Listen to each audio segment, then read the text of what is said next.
Cooker की तरह और अंत में उस हद तक पहुंच जाती है जहां वो ढक्कन फट पड़ता है। बिल्कुल वैसा ही लोगों के साथ होता है और इस फ्रस्ट्रेशन को अच्छी तरह समझना, ताशा को देखने का जो सही तरीका आपको अपनाना चाहिए वो यही है कि इसका सामना कैसे किया जाए। तो यहाँ पर आपके लिए ताशा को संभालने और उसका सामना करने के कुछ उपाय हैं ताकि तुरंत शारीरिक और मानसिक राहत मिल सके। इसमें सबसे पहला तरीका है गहरी सांस लेना और अपने प्रति सचेत यानी माइंडफुल रहना। थोड़ा रुकें, गहरी सांस लें या बिना जज किए मन शांत करने का प्रयास करें। हताशा का सबसे बड़ा और मुख्य कारण यही है कि आखिर लोग दूसरे लोगों को किस तरह से जज करते हैं। क्यों? क्योंकि हम सब एक जैसे नहीं हैं और यही सबसे अहम बात है। मैं किसी चीज को कैसे संभालता हूं, जरूरी नहीं कि कोई और भी वैसे ही संभाले।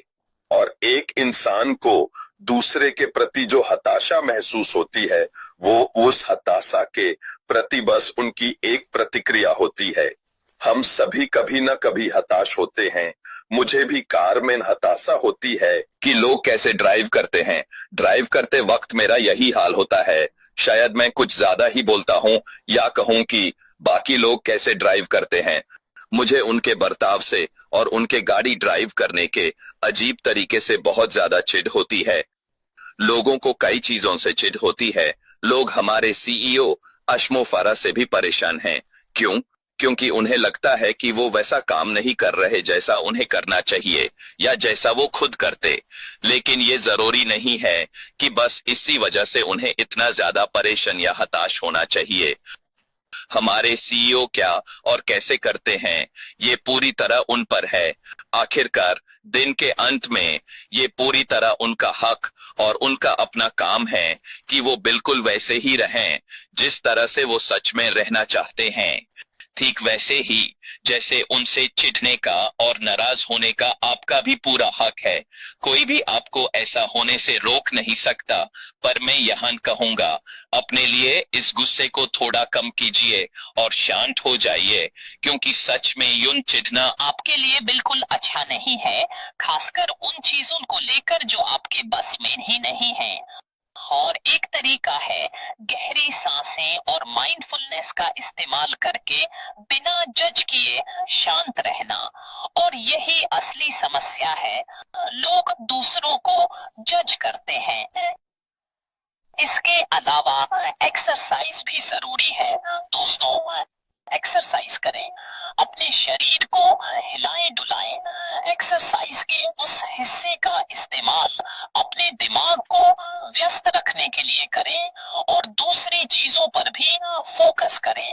चलना, दौड़ना या योग करना ये मूड को स्थिर करते हैं और जमा हुए तनाव को बाहर निकालकर दूर करते हैं। मुझे पूरा यकीन है जेन, अगर आप मेरी तरह जिम जाने वाले बहुत से लोगों से बात करें जो रोज कसरत करते हैं तो वे सब यही कहेंगे, एक्सरसाइज करने से आपको सिर्फ शारीरिक फायदा या तंदुरुस्ती ही नहीं मिलती है, बल्कि इससे भी जरूरी है ये ऊपर वाला हिस्सा। कसरत का वह मानसिक हिस्सा ही है जिस पर बहुत से लोग गौर करते हैं कि आखिर उन्हें इससे किस तरह के फायदे प्राप्त होते हैं। यह तनाव कम करने में वाकई मदद करता है। पूरी तरह इसमें उतरना, पानी में कूदना, यह उस चक्र को, ज्यादा सोचने के उस थकाऊ चक्र को खत्म करता है। दूसरा, यह मूल्यों से मेल खाता है और आपको इनसे जुड़ने में मदद करता है, चाहे आपके मुख्य मूल्य जो भी हों। उदाहरण के लिए, आप जानते हैं, अगर आपके भीतर दूसरों की जिंदगी बदलने की इच्छा है या फिर आप ऐसा ही कुछ और करना चाहते हैं, तो बाहरी शोर के बजाय उन मूल्यों के आधार पर फैसले लेना।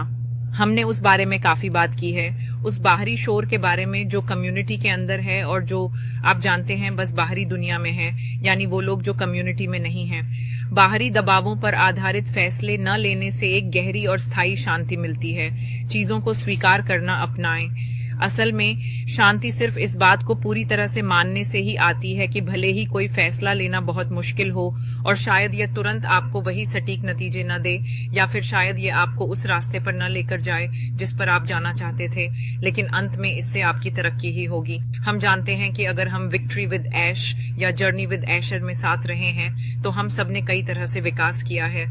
तो ये आपको एक बेहतर भविष्य के लिए अपने आरामदायक अतीत को पीछे छोड़ने में मदद करता है।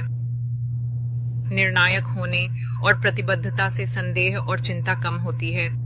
यह बीच में ही कहीं लटके रहने की बेचैनी को कम करता है, वो हालत जहां आपका एक पैर अंदर और एक पैर बाहर होता है।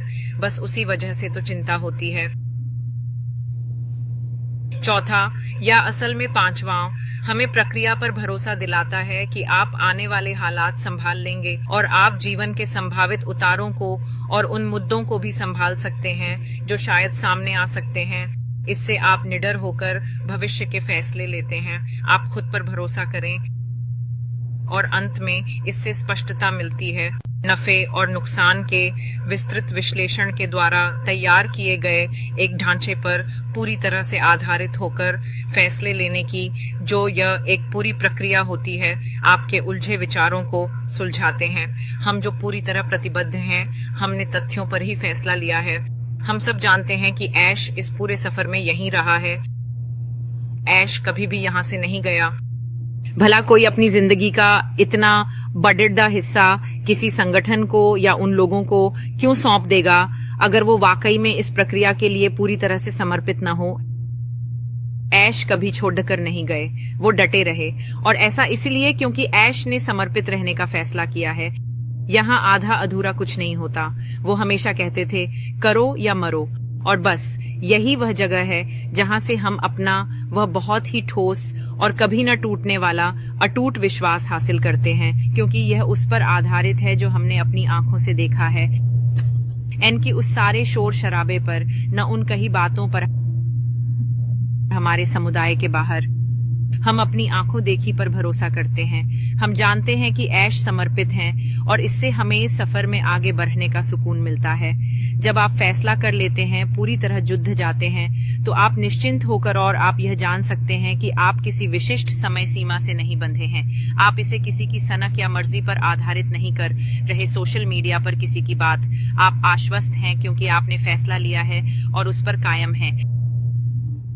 अगर हम मजबूती से टिके नहीं हैं, अगर हमने लंगर नहीं डाला है, जैसे कि किसी ऐसी नाव के बारे में सोचें जो बाहर खुले विशाल समुद्र में है, अगर उन्होंने वहां लंगर नहीं डाला तो वे हर एक लहर से और हवा के हर बदलाव से डगमगा जाएंगे। और यही वह चीज है जो बहुत सारे लोग, ढेरों लोग जो इस सफर में शामिल हैं, अभी अनुभव कर रहे हैं। वे इन सारी चीजों की वजह से इधर उधर डगमगा जाते हैं।